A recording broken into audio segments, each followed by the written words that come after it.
सुरू। नमस्कार। महाराष्ट्रातील तमाम विना तथा अंशतः अनुदानित शिक्षक बंधू भगिनींनो, बऱ्याच चर्चा ह्या 2-3 दिवसापासून आपल्या व्हॉट्सअप ग्रुपवर सुरू आहेत आणि ते साहजिकही आहे, कारण की सध्याची परिस्थिती ही त्याच पद्धतीची आहे, म्हणून चर्चा करणे हे तितपच योग्य असं मला वाटते। परंतु मला असं वाटते की असं रडत बसल्यापेक्षा लढलेलं कधीही चांगलं असते। शिक्षक बंधू भगिनींनो, एखादी आपण पोस्ट बघितली किंवा एखादा आपण व्हिडिओ बघितला तर त्याच्यावर लगेचच नर्वस होणे आणि डिप्रेशनमध्ये जाऊन अनेक प्रकारच्या वेगवेगळ्या चर्चेला उधाण आणणे हे आपल्याला तरी तेवढं शोभत नाही। सर्वांनी एक मनावर हात ठेवून एक विचार करावा की आजपर्यंत जे काही आपल्याला अनुदान भेटलेलं आहे, कोणाला 20, कोणाला 40, कोणाला 60, तर जे काही अनुदान आजपर्यंत भेटलेलं आहे ते कधीच सहजरित्या भेटलेलं नाही, याचं आपण आत्मपरीक्षण करावं। मग कोणतीच गोष्ट सहज भेटत नाही, यासाठी अनेक संघर्ष करावा लागला, अनेक आंदोलन करावं लागले आणि अनेक पाठपुरावा करावा लागला। म्हणून आपण लढलो, परंतु आपण हिंमत हारलो नाही आणि आज काहीतरी आपल्या पदरात पडते। राहिला प्रश्न आजच्या जे काही उधाण चर्चेला आलाय त्या चर्चेबद्दलचा, तर शिक्षक बंधू भगिनींनो, 14 ऑक्टोबरला जसा GR आपला निर्गमित झाला, शासन स्थापन झाले, मंत्री आपापल्या पदावर बसले, सर्वांनी आपापला पदभार सांभाळला, आपण त्यांना शुभेच्छा सुद्धा दिल्या। परंतु एक लक्षात ठेवा, हे करत असताना आजपर्यंत कोणता तरी पदाधिकारी म्हणा किंवा कोणता तरी एखादा मनातून शिक्षक म्हणा, काही शिक्षक सोडले तर कोणत्या तरी मंत्र्यांना आजपर्यंत भेटले का? आणि कोणत्या तरी आमदारांना घेऊन मंत्र्यांना आपलं निवेदन दिले का? आणि आपली जे 14 ऑक्टोबर 2024चा जो काही GR आहे त्याची अंमलबजावणी तात्काळ करावी, या संदर्भात कोणीतरी आजपर्यंत मंत्र्यांना भेटले का, याचं पहिले मला उत्तर द्या।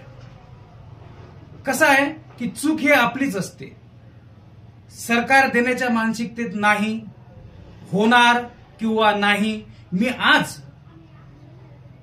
आपल्याला वाढीव टप्पा मिळणार किंवा होणार हे मी आज ते सांगू शकत नाही आणि होणार नाही हे पण सांगू शकत नाही, कारण की मला असं वाटते की जर प्रयत्न केले तर आपल्याला वाढीव टप्पे मिळणार आणि प्रयत्न नाही केले तर आपल्याला वाढीव टप्पा मिळणार नाही।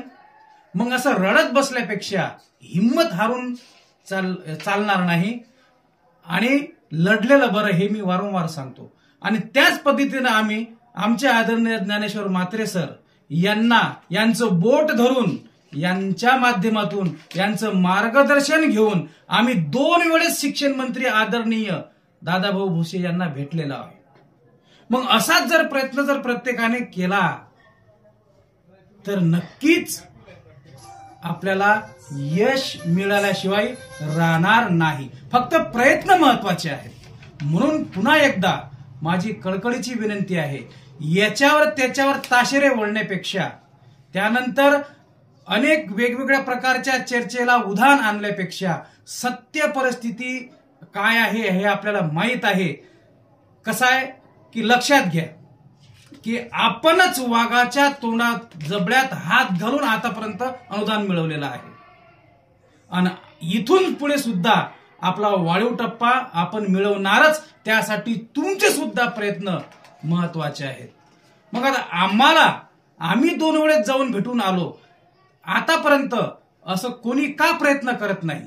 आणि अजूनही वेळ गेलेली नाही आहे। मी तुम्हाला पुन्हा सांगतो की अजूनही वेळ गेलेली नाही आहे, म्हणून असं रडत बसल्यापेक्षा लढा। आणि मग आता करायचं काय तर याबद्दल कोणालाच सांगायची गरज नाही की प्रत्येकाच्या पोटात आग लागलेली आहे आणि प्रत्येकाला पगार महत्वाचा आहे। आपल्याला हेवे दावे मतभेद काही बाजूला सगळे ठेवा, आपल्याला पगार महत्वाचा आहे.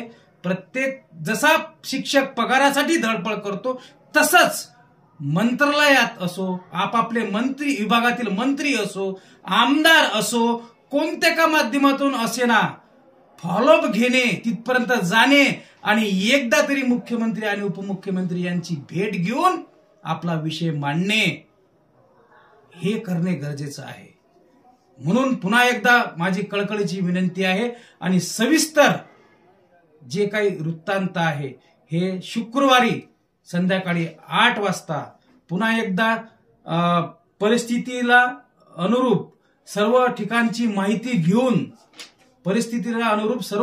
माहिती घेऊन शुक्रवारी 8 वाजता फेसबुक लाईव्ह पुन्हा येणार आहे. परंतु एक लक्षात ठेवा, प्रयत्न हेच परमेश्वर आहे. हार मानू नका. आपण आपला वाढीव टप्पा मिळवून घेणार. त्यासाठी तुमची साथ महत्वाची आहे. कोणी कोणावर डिपेंड राहू नका. प्रत्येक पगार हा आपल्याला स्वतःला पाहिजे आहे. माझा पगार माझी जबाबदारी हे समजा. तुम्ही सुशिक्षित आहात म्हणून जे काही मंत्रीगण असतील, ज्यांनी आपलं पालकत्व स्वीकारलेलं असेल, यांना भेटीगाठी ठेवा, यांचे फॉलोअप घ्या आणि जर असं कराल तरच आपल्याला वाढीव टप्पा भेटणार.